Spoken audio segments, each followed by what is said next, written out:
আসসালামু আলাইকুম। বাংলাদেশের মানুষের কাছে জিয়া হত্যা ইস্যুটি দীর্ঘ ৪৫ বছর ধরে অনেক বড় একটি রহস্যে ঘেরা। আমি জাস্ট সংক্ষেপে বলবো যে জিয়া হত্যার রহস্যের জট কিভাবে খোলা সম্ভব এ বিষয়ে, এবং এখানে বিদেশি রাষ্ট্র তথা প্রতিবেশী রাষ্ট্র বা কোন কোন রাজনৈতিক দল কারা কারা সম্পৃক্ত থাকতে পারে এই বিষয়ে আমি স্পেসিফিক কিছু ফ্যাক্টস বলার চেষ্টা করব। আচ্ছা, এখন জিয়া হত্যার সত্যতা বের করতে গেলে কয়েকটা বিষয় আপনাকে গুরুত্ব দিতে হবে। একটা হলো জিয়া হত্যা নিয়ে অনেকগুলো বই লেখা হয়েছে। যেমন ধরুন, আপনার তৎকালীন জেলা প্রশাসক যিনি ছিলেন চট্টগ্রামের, জিয়াউদ্দিন এম চৌধুরী, তার লেখা একটা বই আছে assassination of Ziaur Rahman and the aftermath. তারপরে আপনার দুই জেনারেলের হত্যাকাণ্ড, 1981 ব্যর্থ সামরিক অভ্যুত্থান। তারপর আরেকটা বই লেখা আছে জিয়া হত্যার নেপথ্যে কারা। তারপরে আপনার অ্যান্টোনিও মাসকারেনহাসের লেখা একটা বই আছে, আপনার দ্য লিগাসি অফ, এরকম আরো অনেকে, লেফটেন্যান্ট কর্নেল হামিদের লেখা বই আছে, তারপরে মেজর রফিকের লেখা বই আছে, অনেকেরই। এই বইগুলো নিয়ে আমি মনে করি বিস্তারিত একটু গবেষণা করা প্রয়োজন। তারপরে জিয়া হত্যার সাথে সরাসরি সম্পৃক্ত যে কয়জন ব্যক্তি, বিশেষ করে major Delwar, major Khaled, lieutenant colonel Moti এবং আপনার মেজর মুজাফফর, যিনি সম্প্রতি গ্রেপ্তার হয়েছেন, এই ব্যক্তিগুলোর মধ্যে শুধু মেজর মুজাফফর জীবিত, যাকে গ্রেপ্তার করা হয়েছে। এখন সবচেয়ে গুরুত্বপূর্ণ যে বিষয়, কোনোভাবে মেজর মুজাফফরকে এই মুহূর্তে ফাঁসি দেওয়াটা যাবে না। কারণ কি, মেজর মুজাফফরকে এই মুহূর্তে ফাঁসি দেওয়া মানে আপনি বাংলাদেশের ইতিহাস থেকে জিয়া হত্যার আসল রহস্যটাকে আপনি লুকায় ফেললেন। এবং এই মুহূর্তে বাংলাদেশে সবচেয়ে বেশি আমি মনে করি একটা আমাদের জন্য যেটা বড় একটা ধরনের শঙ্কা যেটা আছে, যেটা বাংলাদেশের অতীত ইতিহাসের দিকে আমরা ঘাটলে দেখি, যে যখনই কোনো একটা তদন্ত আমরা প্রকাশ্যে দ্বার প্রান্তে, তখন দেখা যায় কোন ধরনের হত্যাকাণ্ড ঘটে যায়। তো এই গুপ্ত হত্যা যাতে মেজর মুজাফফরের না হয় এবং তাকে এখনই যাতে ফাঁসি দেওয়া না হয়। আমরা জানি তার ফাঁসি রায় হয়েছিল, কিন্তু তাকে তদন্ত করার প্রয়োজন আছে। কারণ মেজর মুজাফফর ছাড়া আমাদের হাতে শুধু একটা এভিডেন্স বিষয়গুলো আছে, সেটা হচ্ছে কতগুলো বই, লেখা বই।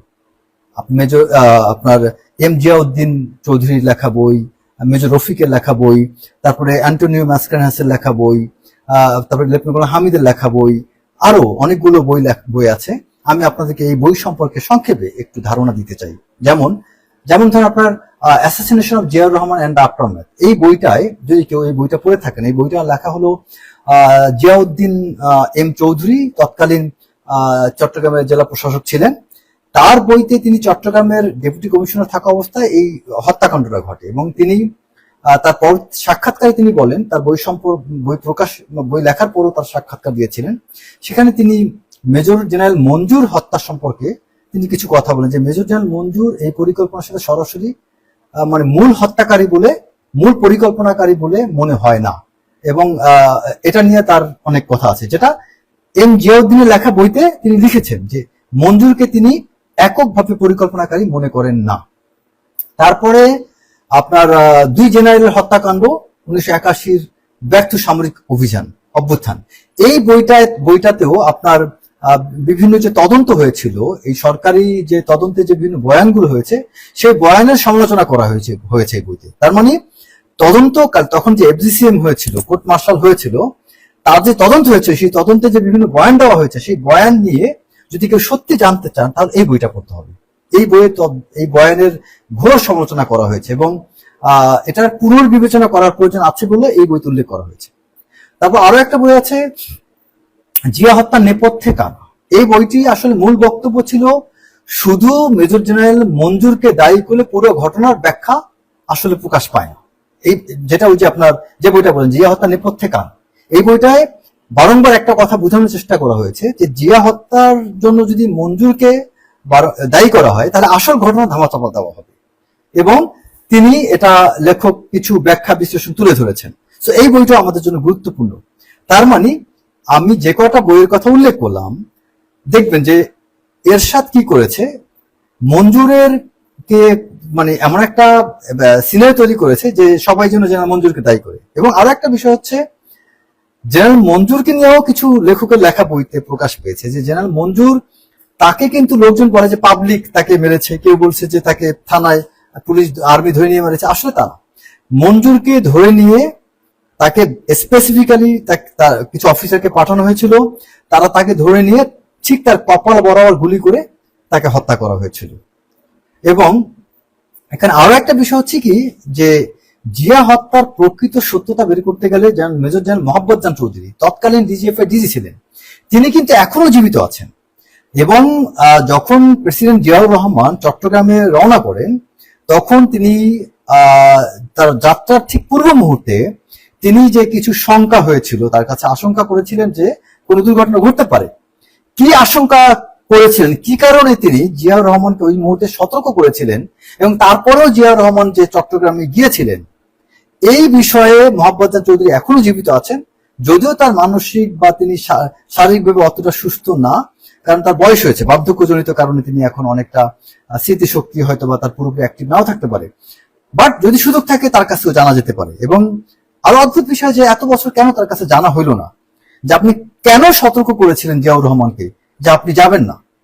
এবং এই মোহাম্মদ জান যখন এরশাদ যখন প্রেসিডেন্ট হয়, মোহাম্মদ জান চৌধুরীকে সরিয়ে মেজর জেনারেল মাহমুদুল হাসানকে কেন ডিজি বানানো হয়েছিল। এবং বিভিন্ন ব্যক্তিরা বিভিন্ন চেয়ারে বসে কিন্তু এক পর্যায়ে ব্যাপারটা এমন যে বিচার হয়ে গিয়েছে এবং যাদেরকে ফাঁসি দেওয়া হয়েছে, যেমন ধরেন লেফটেন্যান্ট কর্নেল মাহফুজকে যে ফাঁসি দেওয়া হয়েছে, খুব তার নাম কিন্তু শুরুতে তদন্তে তার নামটা আসে নাই, পরবর্তীতে তার নাম তদন্ত অন্তর্ভুক্ত করা হয় এবং তাকে ফাঁসি দেওয়া হয়।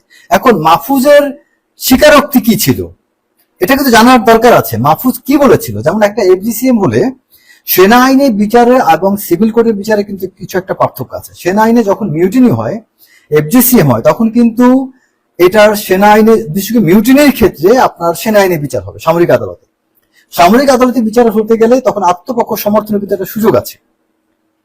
আত্মপক্ষ সমর্থন যারা করেছিল, যত কর্মকর্তাকে ফাঁসি দেওয়া হয়েছিল, তাদের প্রত্যেকের সব জবানবন্দিগুলো কোথায়?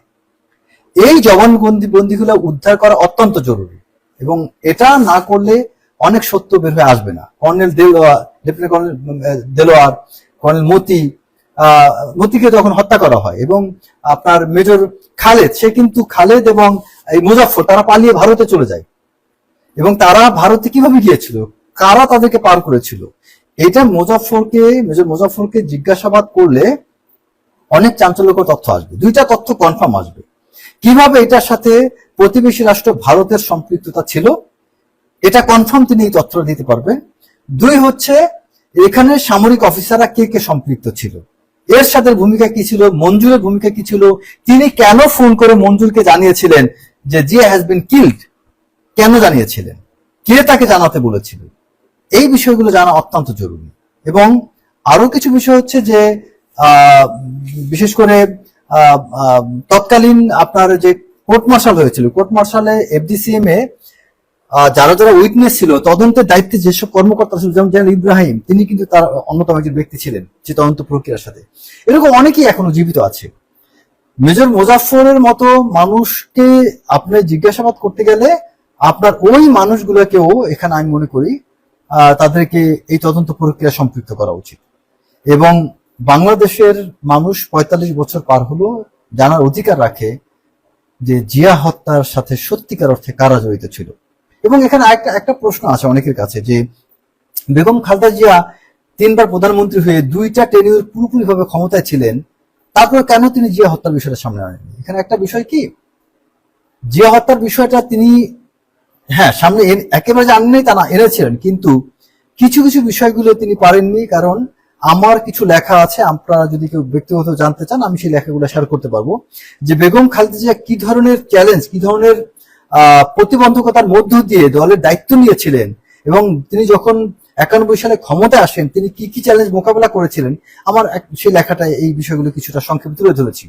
ওই মুহূর্তটায় তিনি শেখ হাসিনার মতো করে পিতৃ হত্যার প্রতিশোধের আগুনে জ্বলে উঠতে পারেননি। তিনি জিয়া হত্যার জাতীয় ইন্টারেস্টটাকে তিনি গুরুত্ব না দিয়ে জিয়া হত্যারটাকে গুরুত্ব দেননি। কারণ ওই মুহূর্তে তার দলটাকে তিনি গুরুত্ব দিয়েছেন, দেশকে গুরুত্ব দিয়েছেন। কারণ ওই মুহূর্তে ক্ষমতা এসেই যদি তিনি এইসব বিষয়গুলো করতেন, হ্যাঁ সত্যটা বের হয়ে আসতো, দ্যাট ইজ ট্রু। কিন্তু বেগম খালেদা জিয়া ওই মুহূর্তে দলটাকে একটা বিপাকে ফেলে দিতেন এবং তখন রাষ্ট্রের জন্য এটা ক্ষতি হতো, যেটা আপনার শেখ হাসিনার যে শেখ মুজিব হত্যার, তার পরিবারের হত্যার প্রতিশোধ নিয়ে যে তিনি দেশের যে একটা বিশৃঙ্খল তৈরি করেছেন, ঠিক একই ঘটনা একইভাবে আজকে আপনার বিএনপি ঘৃণা করতেন। এখন ওই ভূমিকাটা রাখা শেখ হাসিনা অবশ্যই বদান্যতার পরিচয় দিয়েছেন, কিন্তু সময়টা পার হয়ে গিয়েছে অনেক সত্য বের হওয়ার। কারণ অনেকগুলো মানুষ মৃত্যুবরণ করেছে, অনেক কিছু হারিয়ে গিয়েছে, অনেক কিছু এখন আপনি চাইলেও খুঁজে পাবেন না। বাট আল্লাহর অশেষ রহমত যে মেজর মুজাফফরকে আমরা পেয়েছি, যার মাধ্যমে প্রকৃত সত্যটা এখন বের করা সম্ভব। যাই হোক, আমার মনে হয় আমার এই কথাগুলো যারা প্রকৃত পক্ষে যারা এই প্রক্রিয়ার সাথে থাকবেন তাদের কাছে যে পৌঁছেছে, আমার মনে হয় দিক নির্দেশনা পাবেন। এবং আমি যে বইগুলোর নাম বললাম, আপনারা যারা সত্যিকার অর্থে বই পড়তে চান, জিয়া হত্যা সম্পর্কে কিছু জানতে চান, তারা এই বইগুলো পড়তে পারেন। বিশেষ করে অ্যান্টনি মাসকারেনাসের লেখা বই, যেটা দ্য লিগাসি অফ ব্লাড, তারপরে আপনার জিয়াউদ্দিন এম চৌধুরী লেখা বইটা, যেটা আপনার the assassination of general Ziaur Rahman and aftermath. তারপরে আপনার আরো একটা বই আছে, বঙ্গবন্ধু জিয়া ও মঞ্জুর হত্যাকাণ্ড নিয়ে একটা বই আছে, এবং এই বইটা খুবই তাৎপর্যপূর্ণ একটা বই, যে বইটাতে আপনার বিশেষ করে বঙ্গবন্ধু জিয়া মঞ্জুর হত্যাকাণ্ড যত গৃহ একটি, এটা মোহাম্মদ নুরুল আনোয়ারের লেখা একটা বই, যে বঙ্গবন্ধু জিয়া ও মঞ্জুর হত্যাকাণ্ড। এই বইটাতে অনেক কিছু আপনারা খুঁজে পাবেন, যে এটার সাথে এইরকম অনেকগুলো বই যদি পড়েন তাহলে আপনার সত্যটা জানতে পারবেন। এবং আমি আশা করি আপনারা আমার ভিডিওটা সবাই শেয়ার করতে পারেন, যাতে সত্যটা জানার সুযোগ অনেকেই পায়। আসসালামু আলাইকুম।